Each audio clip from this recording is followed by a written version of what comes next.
साथियों नमस्कार। मैं हूं आपका दोस्त मंगलेश्वर सिंह परिहार उर्फ जय सिंह और आप देख रहे हैं क्रांतिवीर दर्पण। जी हाँ, जैसा कि हम इस मंच के माध्यम से हर विषय पे मनुष्य से जुड़े हुए उसके जो समाज है, सोसाइटी है, उसके दुख से, सुख से, सफलता से, असफलता से संबंधित बातों को हम इस मंच पे रख के चर्चा करते हैं, इस उद्देश्य से कि इस चर्चा से, इस कहानी से, इस घटना से समाज सीखेगा और उससे ऐसी गलतियां ना होने पाए जिन गलतियों को जैसे आज के इस एपिसोड या कि इस कहानी से संबंधित लोग जो दुखी हुए या कि प्रभावित हुए, उससे आने वाली पीढ़ी, उससे अन्य लोग न प्रभावित हो। यही इस मंच पर होने वाली चर्चा का उद्देश्य होता है। साथियों, आज मैं चर्चा करूंगा कुछ ऐसे लोगों की जिनको मैं बहुत नजदीक से जानता हूं, बहुत नजदीक से बोले तो बहुत नजदीक से जानता हूं, और उन लोगों के बारे में मैं ये कहना चाहूंगा कि वह लोग भी बड़े संघर्ष शब्द पूरी तरह से मुझे लगता है कहने मुझे हिचकिचाहट हो रही है। संयोग कह लीजिए कि संयोग से वो लोग भौतिक रूप से संपन्न हुए। भौतिकता का मतलब मेरा धन संपदा से है, इससे संपन्न हुए। गरीबी उन्होंने देखा। ये कहानी तमाम आम लोगों की है, किसी व्यक्ति विशेष की कहानी नहीं है, और कहीं किसी से मिलती जुलती है तो इसको अन्यथा न लिया जाए, या कि उस व्यक्ति विशेष की कहानी नहीं है। एक सामाजिक और पूरे सार्वभौमिक कहानी कर सकते हैं, घटना कर सकते हैं। तो मैं, जैसा कि मैंने कहा कि मैं कुछ बड़े अपने नजदीक के लोगों को मैं जानता हूं जो लोग संपन्न हुए। खैर, ये संपन्न हुए भी कहना में हिचकिचाहट हो रही है, उसको संपन्नता नहीं कहा जाएगा, बल्कि यूं कह ले कि उनको दाल रोटी मिलने लगी और अच्छे ढंग से मिलने लगी, इतना कह लीजिए।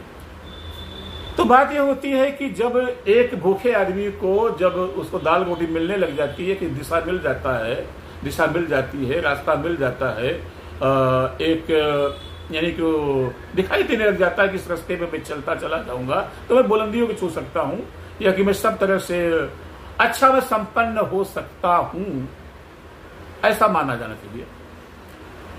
तो आखिर मैं बताना चाहूंगा जिन लोगों को मैं जानता हूं, जिनकी मैं आज बातें कर रहा हूं, वो लोग यानी कि जब भूखों मर रहे थे, उनके पास रोटियां नहीं थी, कपड़े नहीं थे पहनने के, किसी तरह से उन्होंने अपना दिमाग बुद्धि लगाया और उनको दाल रोटी मिलने लगी। 2 साल, 3 साल, 4 साल अच्छे ढंग से उनका चलता है, चड्ढी मिलने लग गई, दाल रोटी मिलने लग गई, घर द्वार भी बनवा लिए रहने जो लायक। उसके बाद में क्या होता है कि उसके बाद में फिर उनका पतन शुरू हो जाता है, और इतने वो पतित होते, इतने उनका पतन हो जाता है, इतने वो फिर से नीचे आ जाते हैं कि वो जहां से शुरुआत हुई थी उससे भी नीचे वो चले जाते हैं। यानी कि जहां से शुरुआत हुई थी, कम से कम उस समय उनके पास में कम से कम इज्जत थी, मान सम्मान था सोसाइटी, समाज में। आज वो पैसा तो खोए ही, अपना धन तो बर्बाद किए ही, धंधा बिजनेस चौपट किए ही, यानी कि घर का जो दादा बाबा बुजुर्गों की पीढ़ियों की जो परंपरा की, कुल खानदान की जो इज्जत थी, मर्यादा थी, उसको भी खत्म कर दिया। ऐसा हमारे समाज में घटनाएं घटती हैं, वो आज की चिंता, चर्चा और चिंतन का विषय है। तो आखिर ऐसा क्यों होता है, उसका जो मैंने चिंतन किया, जो मैंने आकलन किया, जो मैंने अनुमान नहीं, जो हमने देखा, वो मैं बताना चाहता हूं। देखिए क्या होता है कि जब आप किसी तरह से दई योग से कह लीजिए, सहयोग से कह लीजिए, किसी की मदद से, किसी की हेल्प से जब आपको थोड़ा सा एक वे मिलता है, एक दिशा मिलती है, एक स्टैंड मिलता है, एक आधार मिलता है, एक मंच जब मिलता है, तो उसको आपको मजबूती के साथ में सब तरह से जो उसकी आवश्यकताएं होती हैं, उनके साथ में उसको पकड़ लेना चाहिए, और आपको दिन पर दिन उत्कर्ष की ओर जाना चाहिए, ऐसा मेरा मानना है।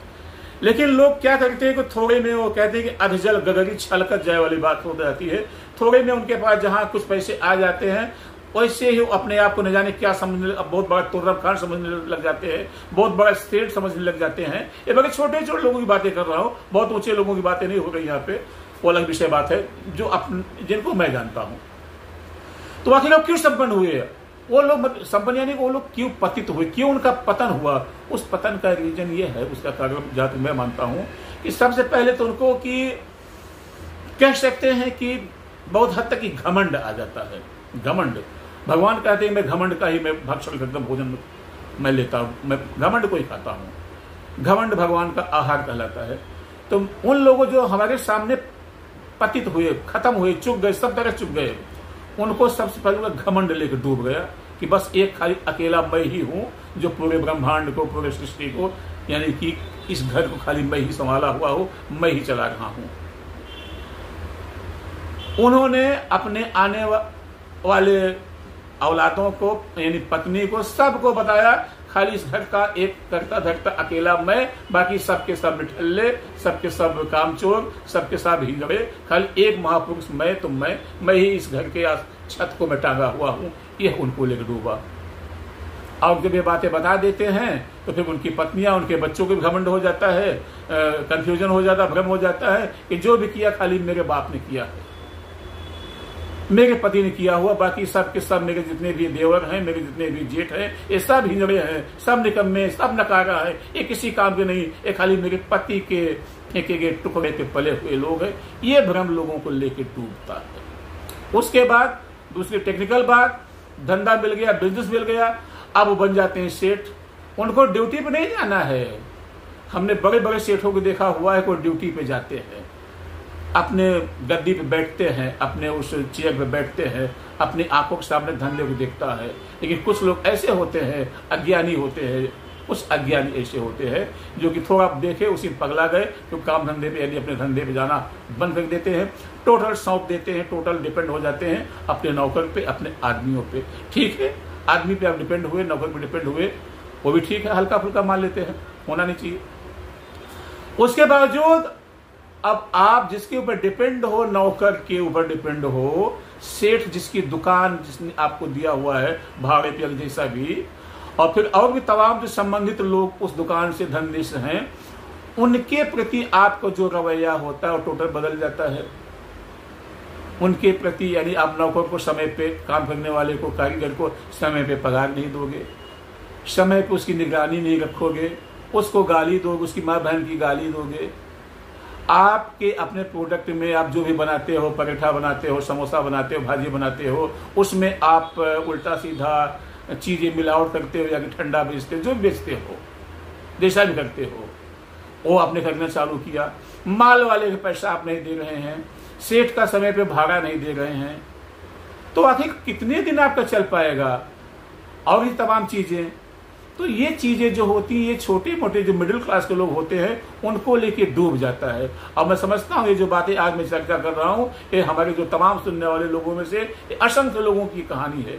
तो मेरे साथियों, इस चर्चा की मेरा यही उद्देश्य है कि जब आपको प्रभु के आशीर्वाद से कुछ एक रास्ता मिलता है, वे मिलता है, दिशा मिलती है, स्टैंड आधार मिलता है, तो उसको सही प्रभु का प्रसाद मान के उसको एक सकारात्मक दृष्टि से लीजिए, सकारात्मक सोच के साथ लीजिए और उसको एक सही ढंग से लेकर चलिए।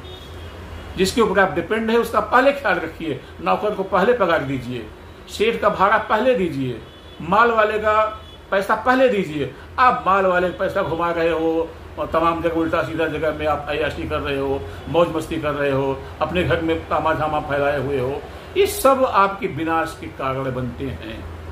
और यही तमाम जिस रीजन पे भी हमने चर्चा किया, यही तमाम कारण हमारे उन लोगों के भी पतन का या कि समूल विनाश का कारण बना हुआ है जिस विषय पर हमने चर्चा किया। तो मेरे साथियों, मेरे दोस्तों, ये मेरे अनुभव की बातें हैं। मैं आप तमाम नए लोगों से आने वाली पीढ़ी से मैं ये संवाद में करना चाहता हूँ कि जब आपको कहीं कोई आधार स्टैंड मिलता है तो सही ढंग से पकड़िए और सही ढंग से उसका उपयोग कीजिए, और जिसकी जो भूमिका है उसके महत्व को समझिए और उसके महत्व के हिसाब से उसका जो मुआवजा होता है, उसका मेहनताना जो होता है, उसको आप उचित और समय पर दीजिए। तब जाके आपका धंधा स्टेब्लिश होगा, लोगों की दुआएं मिलेंगी। दुआओं में बहुत बड़ी ताकत होती है। बस दुआएं एक मुई खाल की सांस सो सार भस्म हो जाए, निर्बल को न सताओ जाकी मोटी आए। तो किसी एक जो आपके यहाँ काम कर रहा है, आदमी है, मजदूर है, कारीगर है, उसे समय पर पगार दीजिए।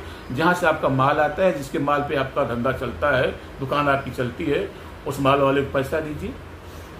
तो अगर ऐसा आप करते तो आपका चलेगा। यही छोटी छोटी कुछ बातें होती जो आदमी की सफलता और असफलता को निर्धारित करती हैं। तो मुझे विश्वास है ये जो बातें आज हमने चर्चा की, तमाम बहुत सारे लोगों की समस्याएं होती हैं। तो जो लोग आज काम कर रहे हैं, जिसके पास छोटा सा भी व्यवसाय है, धंधा है, उसको भाई बहुत संभाल के आप लोग चलाइए, बहुत अच्छे ढंग से लेके जाइए। बहुत जल्दी सेठ मत बन जाइए, अब कभी भी मत बनिए। जो वास्तव में जो सेठ होते हैं वो अपने आप को सेठ प्रमाणित नहीं करते हैं।